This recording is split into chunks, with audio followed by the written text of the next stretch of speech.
Hello, my name is Serena, and I'm 37 years old. A lot has happened in my life over the past few months, and I thought I would share my experience with you.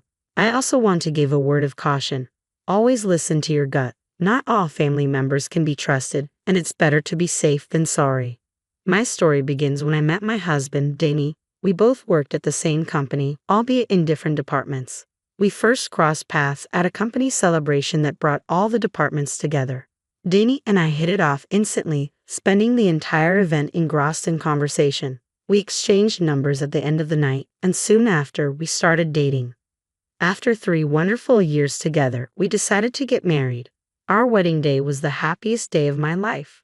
Danny and I had a great relationship. We rarely fought and had an unspoken understanding that kept us in sync. However, there was one issue in my otherwise perfect life. My mother-in-law, Willow. Willow was quite the character.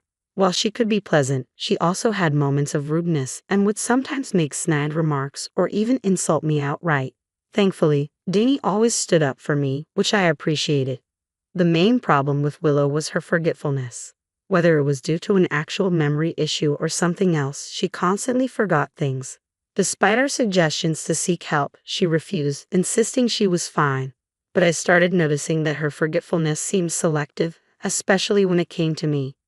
One incident involved my laptop. Willow borrowed it to browse Amazon and ended up ordering expensive items using my saved card information. When the order was placed, it was charged to my account. I was upset, but Danny managed to get her to pay me back.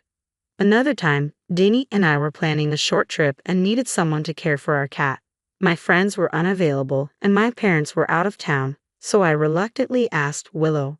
She agreed to come by once a day to feed and water the cat.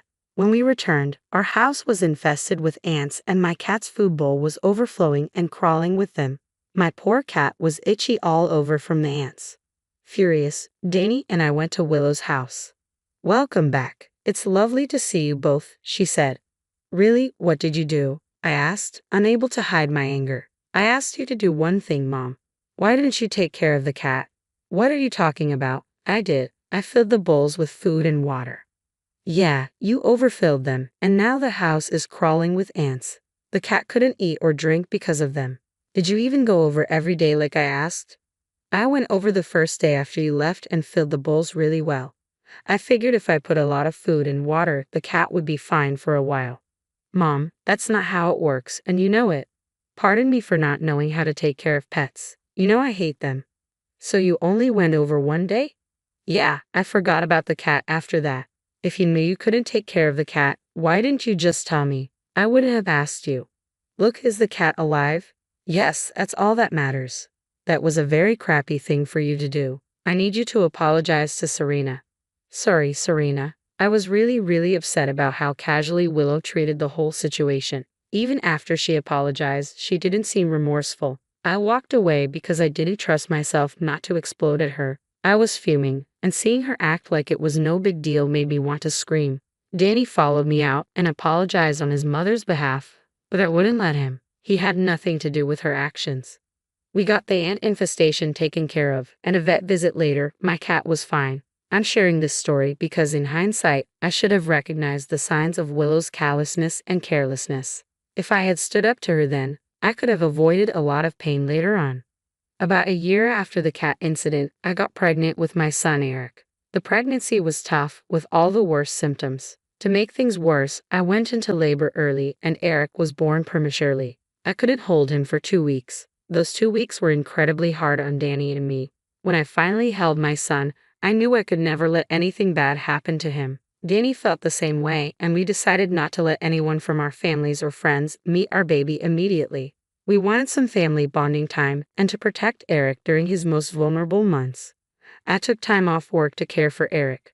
Danny and I decided it was best for me to stop working until I recovered and Eric was older. Thankfully, I didn't have to quit my job as I was given a year's maternity leave and the ability to work from home. 3 years passed quickly. Eric was growing well and adored by everyone in our lives. But those 3 years were always busy with work or taking care of Eric. Danny and I realized we hadn't spent any real time together, so we decided to go on a date one weekend. Danny mentioned it to Willow, and she insisted on babysitting for us. Despite a gut feeling not to let her, We agreed after a small discussion. Our date was great, but when we returned to Willow's place, her car was not in the driveway. Alarm bells rang in my head. Danny and I tried to remain calm, but there was no answer when we rang the doorbell. Panicking, we used a spare key to get in. Eric was lying in bed, crying. I picked him up, furious. Danny searched the house but couldn't find Willow. Willow returned 10 minutes later. I angrily confronted her. Where the hell were you? Oh, I got a call from a friend in town and went out for coffee. So you just left Eric here? Well, what did you expect me to do? Carry the kid with me? Yes, or don't go at all. It's irresponsible to leave a baby alone. First of all, that's stupid. It would have been annoying to deal with a crying baby while catching up with a friend. Secondly, the house was a mess and I didn't want my friend to see that. Are you serious right now? How can you treat this so casually? Look, I made sure Eric was asleep before I left. I didn't think I'd be out so long, but I lost track of time. You guys are new parents, so I get the freak out, but there's no reason to worry so much. Kids are tougher than you think. Just shut up. I never want you around Eric again. You can't do that. Danny, say something. You can't let her keep me from my grandson. I'm just disgusted with how casually you're talking about this. Serena's right, and I support her decision. I don't want you near our son anytime soon. For the next 3 years, I didn't let Willow come near our family. Just the thought of her made my blood boil. She tried to reach out many times, but I ignored her. Danny was on my side, even though I knew he didn't like not talking to his mom. I told him he was free to talk to and visit her. I just didn't want her near Eric or me. Danny spoke to her every other weekend, and that was the extent of our involvement with Willow. One day, Danny told me he had something to discuss with me. There's something I need to discuss with you, Danny began. Oh, what does she want? I replied, already feeling my anger simmering. She keeps apologizing for what she did to Eric 3 years ago. Why is she suddenly apologizing now? She said she wants to see her grandson again. Absolutely not. That's exactly what I told her. But then she went on about how she's getting old and doesn't want to spend the rest of her life estranged from her son and grandson. That's a fate she chose for herself. I know, but you can't possibly be considering letting her back into our lives. She just seems so apologetic. Yeah, probably because she has something more devious in mind. I doubt that. I know you're still upset about what happened, but she did put our son's life in danger. I'm sorry, but I don't want someone who showed no care for my son in his life. He deserves better than that. I completely agree. All I'm suggesting is that we slowly reintroduce her into his life. No, Danny, don't be so stubborn. I'm not suggesting we let her be with him unsupervised again. I'm saying we let her see him. She has been apologizing like crazy recently, and she really does seem remorseful. Fine, she can meet him, but only when I'm there. She can't touch him unless he wants her to, and she has to respect all the boundaries we set. If she makes a fuss, her visitation rights are revoked. That's fair. I'll tell her she can meet him next weekend. Even though I didn't want it, I allowed Willow back into our lives. She became a loving grandparent to Eric. She complained about the boundaries we set, but she never violated them. Slowly, she and Eric developed a good bond, and we began seeing her once a week for family dinners. She would spoil Eric with gifts and plan family trips so he could have a good time, always ensuring Danny and I were involved. She kept this up for the next 3 years, and I slowly believed she had changed. Then one day, she came over with something important to ask. I need to ask you guys something, she began. What is it, Mom? Danny asked. I was thinking that Eric and I haven't really spent much time together recently. Thanks to Serena, I miss a lot of time with him. You were a danger to him. Of course, I wouldn't let you be around him. I left him unsupervised once, Serena. Yes, you left him alone at home to go out for coffee with your friend. How could I ever trust you to watch my son again? Okay, Mom, what is it that you wanted to ask us? I wanted to ask if I could take Eric to the zoo this weekend. What? Why? I asked, shocked. Eric keeps talking about how much he loves giraffes, and I thought I could take him to see some. Mom, we just told you why we don't want you to have alone time with Eric. I know, and I'm really sorry for what I did. I hate that I did that to him. I just want to prove to both of you that I've become better. So you want to take him to the zoo? That's a 2-hour drive away. I know it's a big ask, but I promise to bring Eric back. You can go, but only if we come along, I said firmly. No, I want some alone time to bond with him. Absolutely not. How long will you keep punishing me for something I did 6 years ago? I've been good so far and have never hurt Eric. Please. You know what, Mom? Why don't you give Serena and me some time to talk about it? We'll get back to you on that. Danny intervened. I didn't want Eric to go somewhere far alone with Willow, but Danny was sure she had changed. She had been a good grandmother for the past few years, so much so that she was Eric's favorite. We asked Eric if he wanted to go to the zoo with Willow, and he excitedly said yes. Against my better judgment, I told Willow she could take him. Eric was excited to go on the trip with his grandma, but I was anxious. I asked Willow when they'd be back, and she promised by 4:00 p.m. I spent the day in a worried mess. When 4:00 p.m. came, Eric wasn't home. I waited another hour, thinking maybe they were stuck in traffic. Another hour passed, and they still weren't home. Danny suggested they might have stopped for dinner, but when they still didn't return, I called Willow. Willow, where are you? I'm at home. All right, and where's Eric? You left with him this morning, and it's 6:00 p.m. now. Oh, right. I think I forgot him at the zoo. I guess I also forgot to tell you. What do you mean you forgot him at the zoo? 1 minute he was holding my hand, and the next he wasn't. I didn't really pay attention because I was overheating. I left the zoo when it got too hot for me and realized halfway home that Eric wasn't in the car. What the actual hell is wrong with you? How could you not immediately call me or the cops? I screamed into the phone. Relax, it's not that big of a deal. The zoo is open until 8:00 p.m. If you leave right now, you'll get there in time to bring him back, Willow responded, sounding disturbingly nonchalant. How are you being so calm about this? He's just a child. He's old enough to know where to go if he's lost. He'll be fine, just go collect him. I'm going to make sure you regret doing this. I hung up the phone, my hands trembling with fear and anger.